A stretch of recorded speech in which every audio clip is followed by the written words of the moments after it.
Okay, so this is just rehearsal.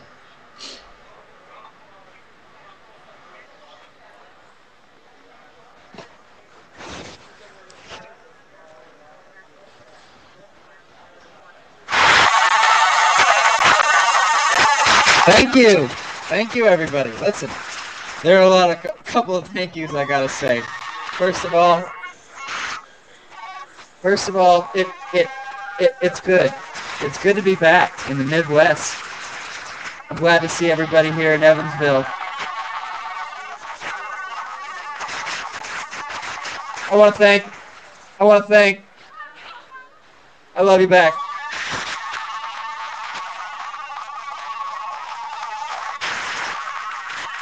I want to thank John Mellencamp and his wonderful wife, Elaine, for taking the time to be here today, driving up from Bloomington. Give them a big round of applause.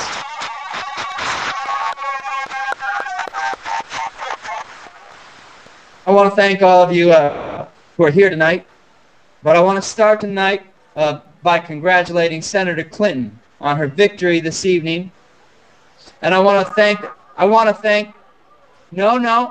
she ran a terrific race. And I want to thank the hundreds of thousands of Pennsylvanians who stood with our campaign today.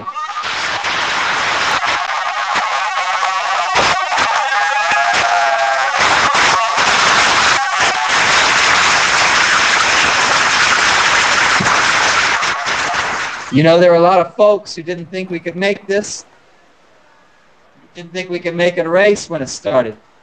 They thought we were going to get blown out. But we worked hard.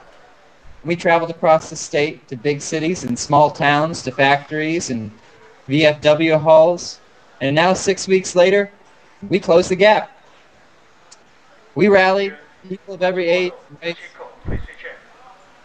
and background to the cause.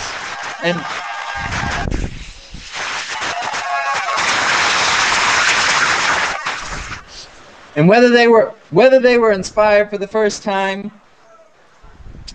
or for the first time in a long time, we registered a record number of voters. And it is those new voters who will lead our party to victory in November.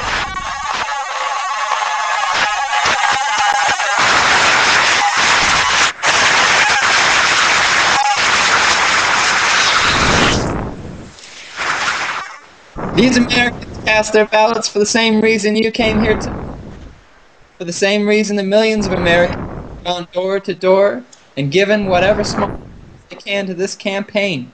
For the same reason we began this journey just a few miles from this spot on a cold February morning in Springfield. Because we believe that the challenges we face are bigger than the smallness of our politics, and we know that this election is our chance to change it.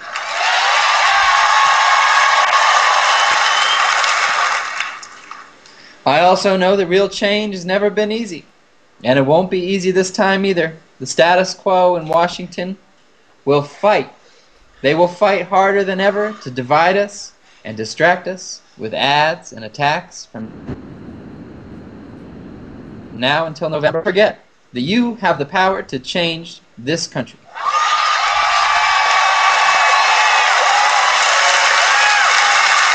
You can make this election about how we're going to help.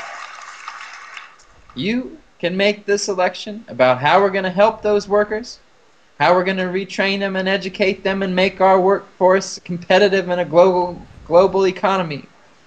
You can make this election about how we're going to make health care affordable for that family in North Carolina, how we're going to help those families sitting around the kitchen table tonight pay their bills and stay in their homes. You can make this election about how we plan to leave our children, all our children, a planet that's safe. And a world that still sees America the same way my father saw it from across the ocean, as a beacon of all that is good and all that is possible for all of mankind. Now is our turn to follow in the footsteps of all those generations who sacrificed and struggled and faced down the greatest odds to perfect our improbable union.